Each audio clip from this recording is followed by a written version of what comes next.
more security men to Eroku in the entire Ekiti local government area of the state.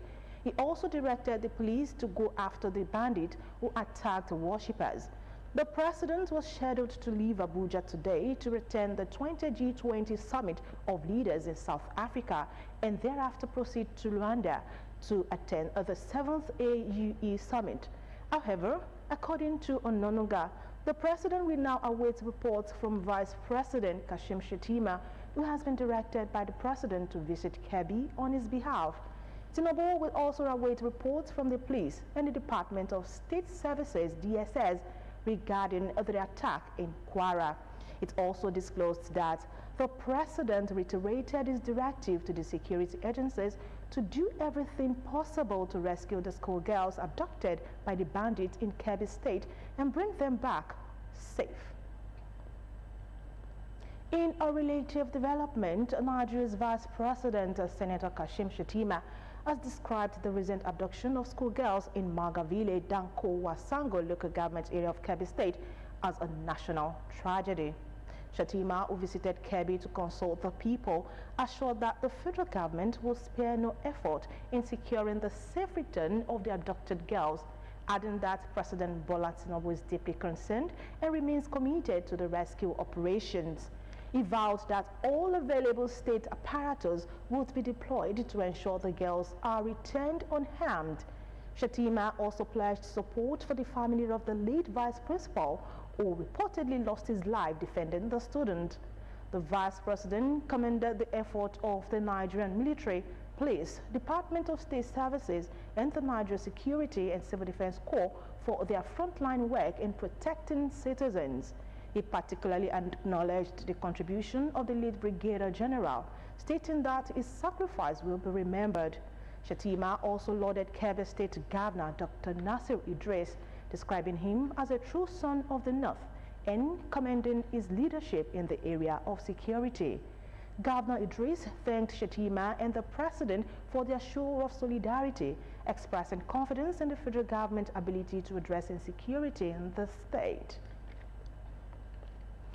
Meanwhile, the Senate has issued its strongest security directive yet, demanding an immediate and comprehensive investigation into the more than $30 million spent on Nigeria's Safe School program.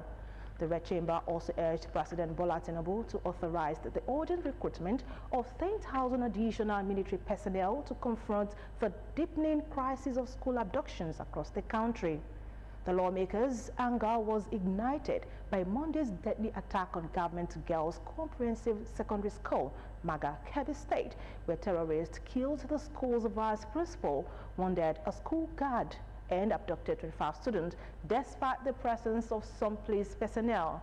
The incident triggered outrage within the state and the Senate, prompting calls for a sweeping overhaul of Nigeria's security architecture and a rigorous auditing of all fronts cancelled into school protection efforts since 2014. Presided over by Senate President Godswill Akpabio, the session began with a somber review of the attack before the lawmakers unanimously resolved to move into a closed-door meeting to deliberate on classified national security matters after adopting formal prayers. Stakeholders at the public hearing on the Diversity, Equity and Inclusion Commission bill have declared support for the proposed legislation, noting that it will promote equitable representation, strengthen social justice, and prohibit discrimination against the vulnerable groups across all sectors. The submission was made at a forum organized to gather stakeholders' input ahead of the bill's passage. Correspondent Kolawole Osho was there. Details in this report. As Ogun State works towards deepening equity and protection for vulnerable groups, stakeholders converged on the State House of Assembly complex to deliberate on the Diversity, Equity and Inclusion Commission bill, a proposed law aimed at institutionalizing fair practices and strengthening human rights across communities. The bill is actually a very critical legislative milestone for Ogun State, aligning with modern governance principles, Nigerian constitutional guarantees of equality and international best practices So it has become a choice for all of us to care for them, to be kind to them, and make sure that they are well taken care of in the society. Stakeholders also commend the Assembly for showing leadership in advancing human rights and advocate the inclusion of accessibility structure such as ramp, railings, and mobility support in public infrastructure to enable full participation of persons with disabilities. Declaring the forum open, the Speaker, Right Honorable Daselemide, says the Assembly introduced the bill to promote public orientation, equity, and inclusion of vulnerable groups for peaceful coexistence across communities.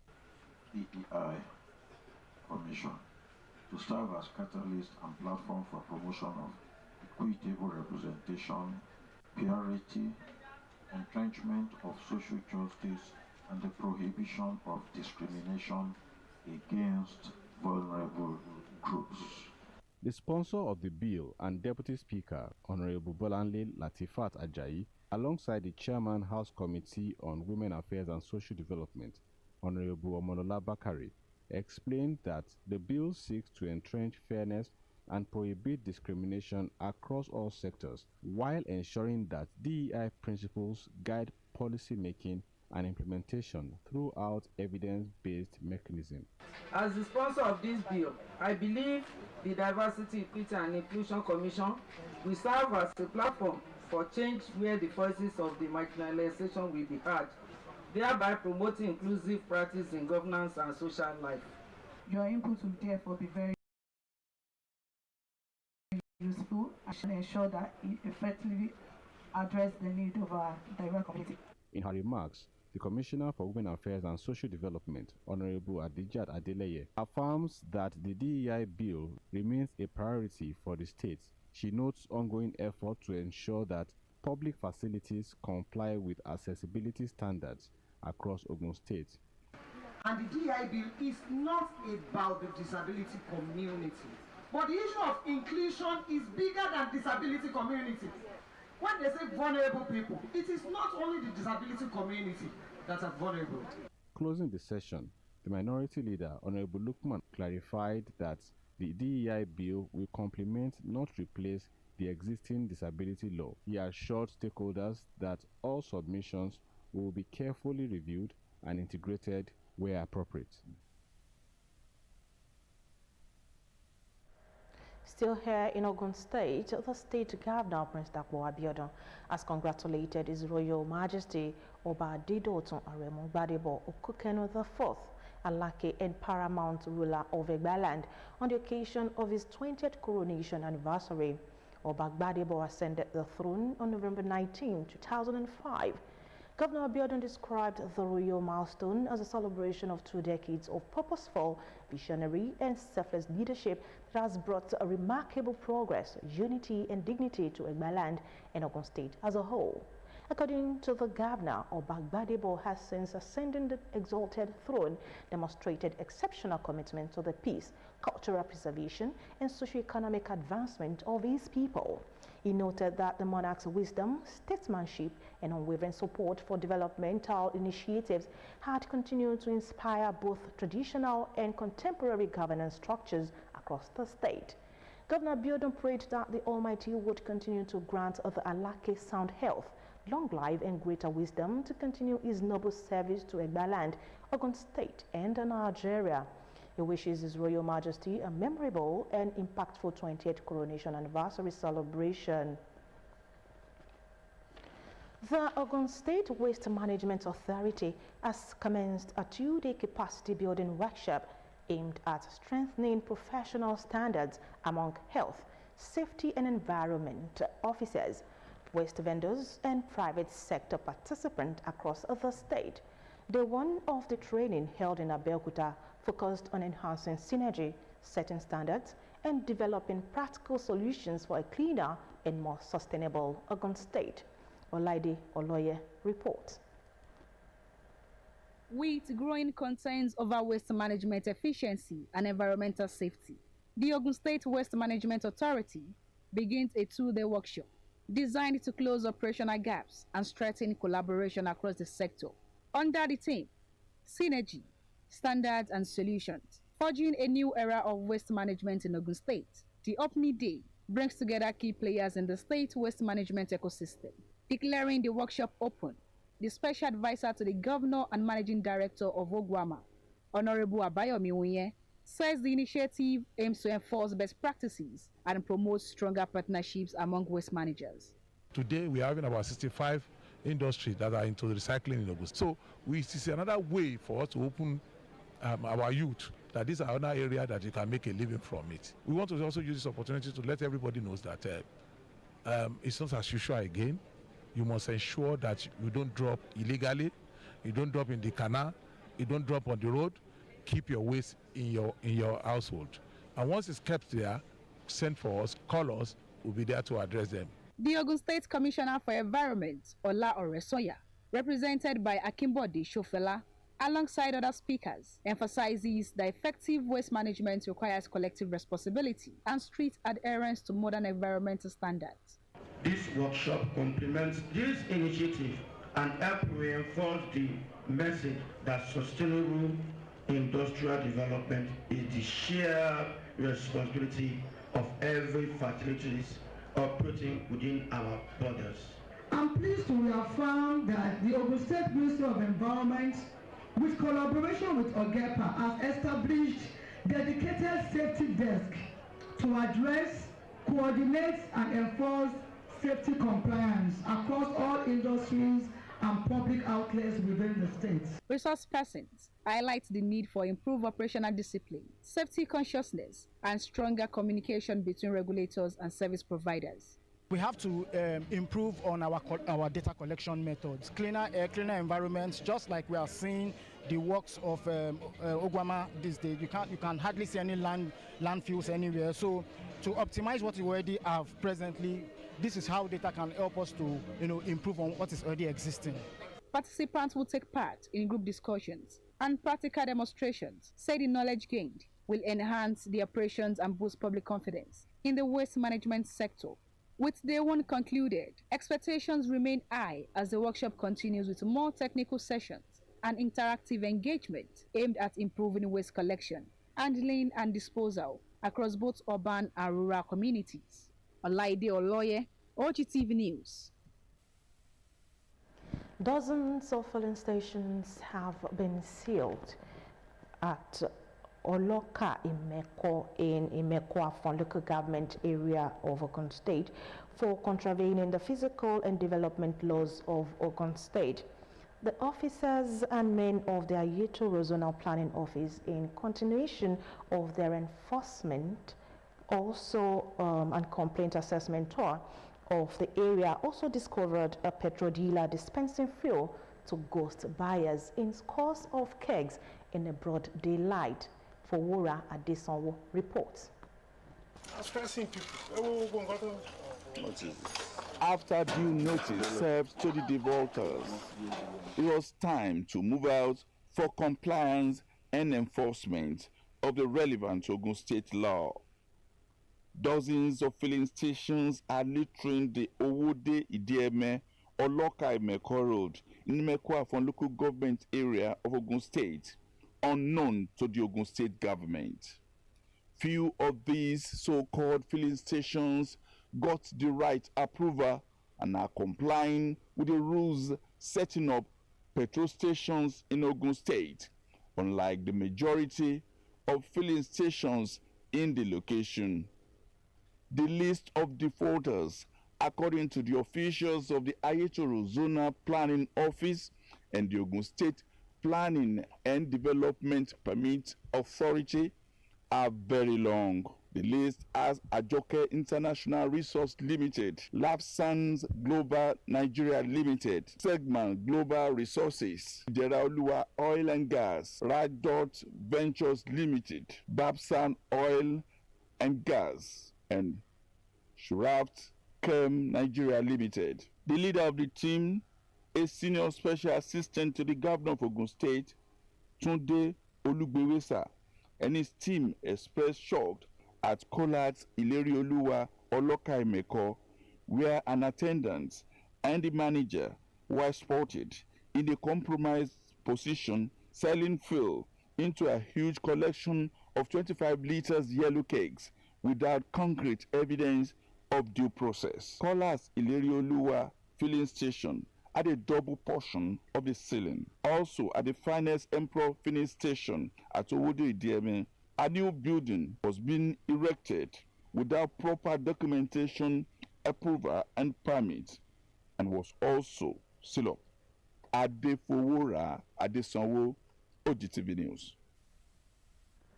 Still ahead, ASO rejects federal government's proposed salary increment. We will bring you details of this and more when we return. To stay tuned.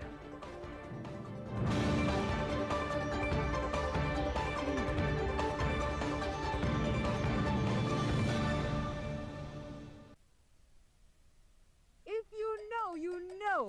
And if you don't, or more, better pay attention. Jumia Black Friday is here. It's the one time of the year where you can get all the things you've always wanted for way less. Because Jumia's biggest deals are about to drop on everything from phones and electronics to clothes, beauty products, and so much more. Do pass yourself and get whatever you want and more with no regret, just savings. Mark your calendar so you don't miss out on Jumia Black Friday this year. Download the Jumia app now. Joy delivered. Hey, with Tasty Tom and Derica, your unique pin can make you a millionaire.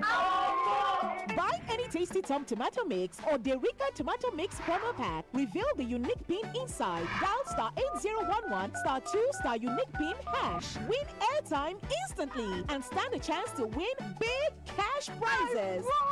Enjoy delicious meals. Text and win big. Tasty Tom, Derica Millionaire Splash promo. Become an Odebo this season.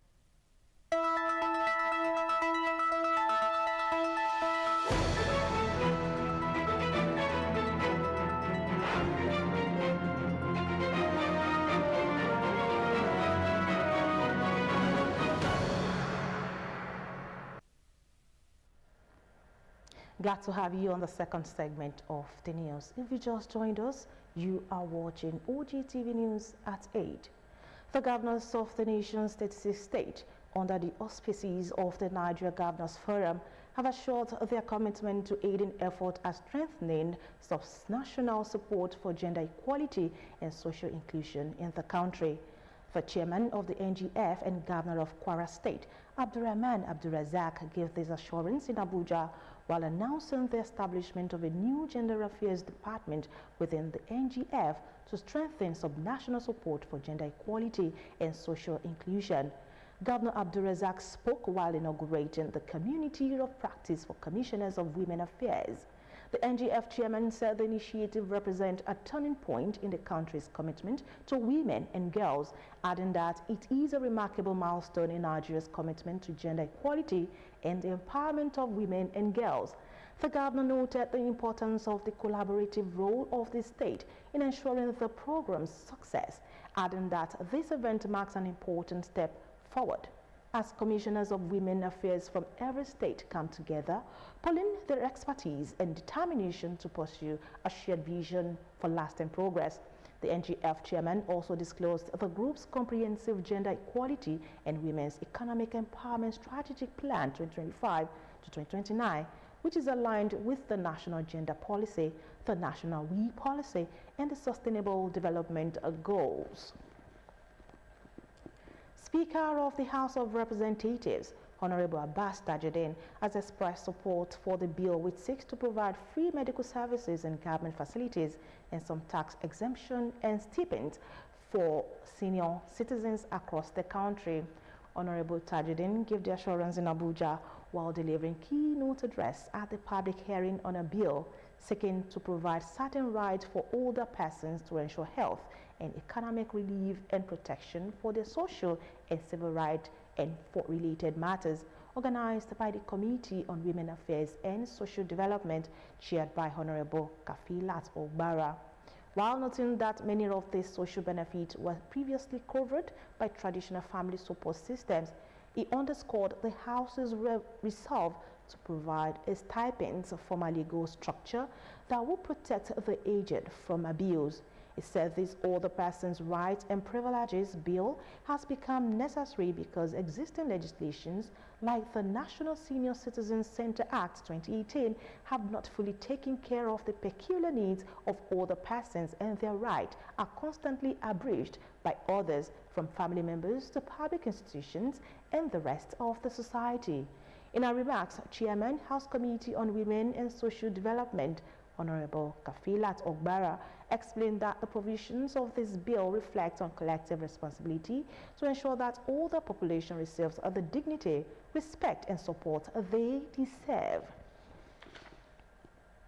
Meanwhile, the House of Representatives has launched an investigation into establishment, funding and governance structure of the Museum of West African Art in Benin City, Edo State. The move followed growing concerns that the new cultural complex may be operating under arrangement that grant undue influence to foreign and private interest. A recent exhibition at the museum turned chaotic and was abruptly cancelled after an invasion by protesters, with the police moving in to rescue foreign envoys in attendance. The probe comes at a critical time as Nigeria receives historic batches of repatriated Benin bronzes from international museums, intensifying scrutiny over the permanent repository for these priceless artifacts. The House ordered the probe after adopting a motion of urgent national importance sponsored by Esona Yahweh and co-sponsored by 6 other Edo lawmakers. Medical experts are calling for more diabetes-friendly workplaces, stressing regular health screenings, flexible breaks, and supportive environment that help employees manage the condition without fear or stigma.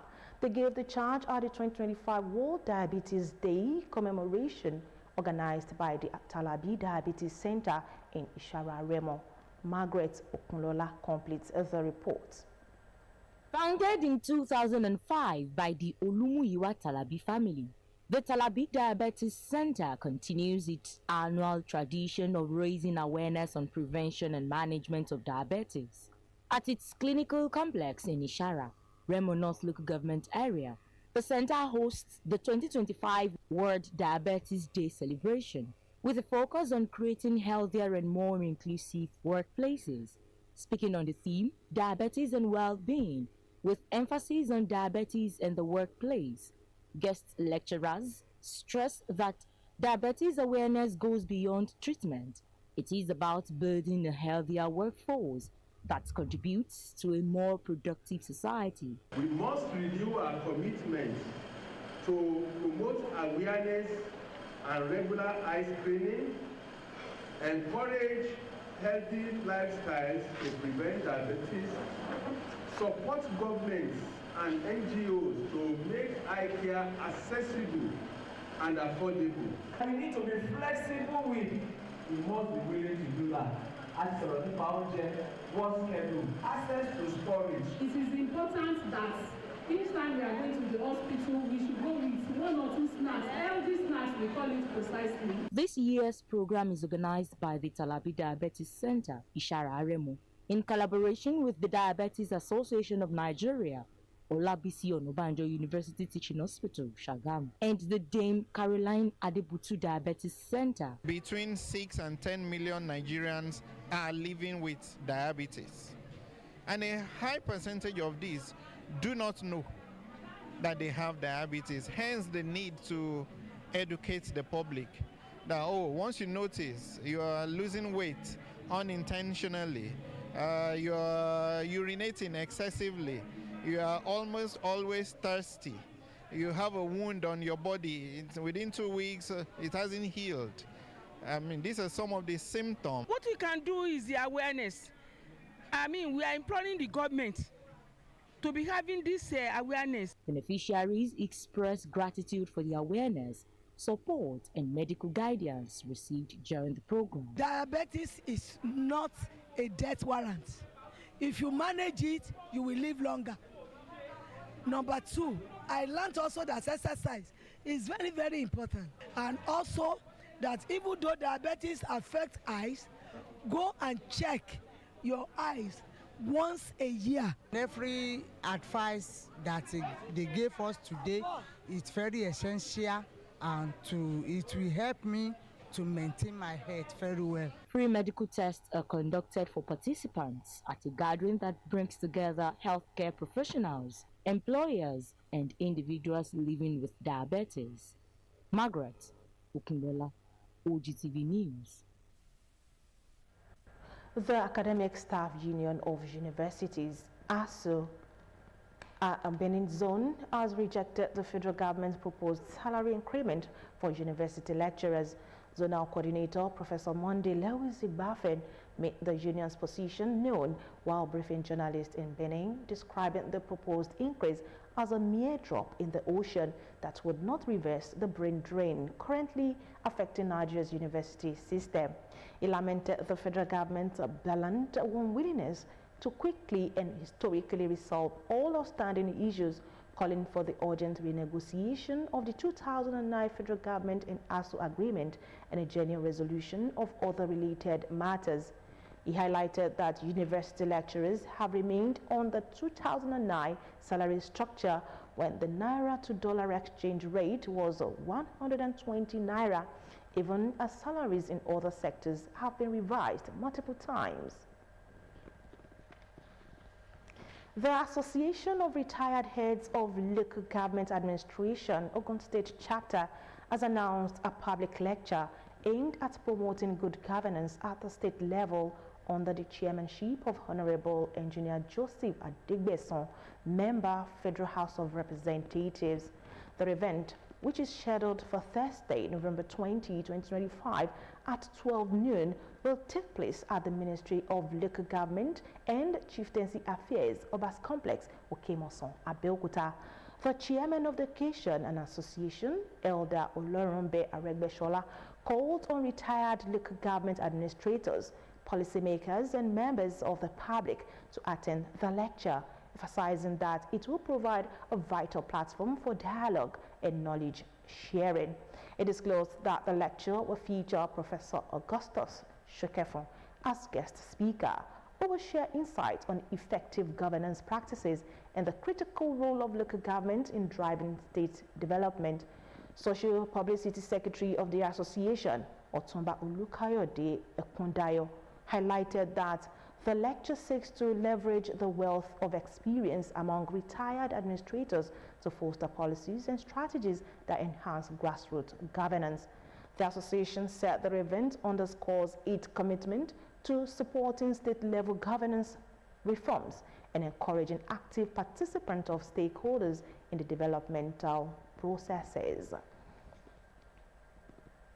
The Federal Road Safety Corps personnel across Ogun State gathered at Sheikh Muhammad Hall for a service of songs and commendation in honor of the late CRC Florence Nkeno Okwe, who passed away on Tuesday, 28 October 2025. The service was organized to recognize her contributions to the Federal Road Safety Corps during her lifetime. Toyin Ogundekwe's report is presented in this package.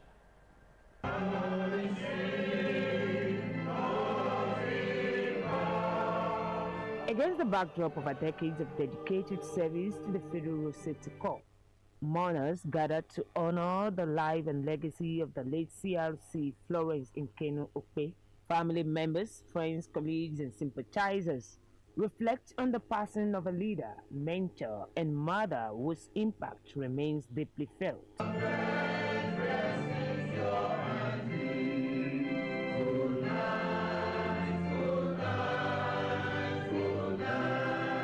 In his exhortation, Reverend Adewale Ajayi reflects on the fleeting nature of earthly life and urges all to live in ways that leave lasting impact and godly influence. It doesn't matter how we choose to live our life, either like the rich man who doesn't care about the less privileged, or like Dorcas who prefer that before I eat, I want to see other people eat.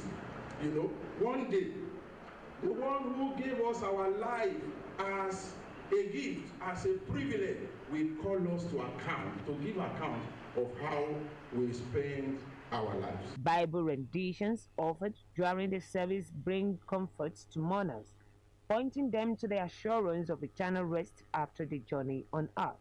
Many attendees paying tribute speak of our unwavering commitment to justice, compassion, and humanity. Others recall her as a dedicated officer who constantly gave her best in the discharge of her duties. Okwe has been a very dedicated, committed, disciplined, and resourceful officer. CRC Florence Nkenu Okwe joined the Federal Road Safety Corps in 1999 and steadily rose to the rank of Chief Routine Commander in 2023. She served in various state commands, including Ogun State, where she was the public education officer until her passing.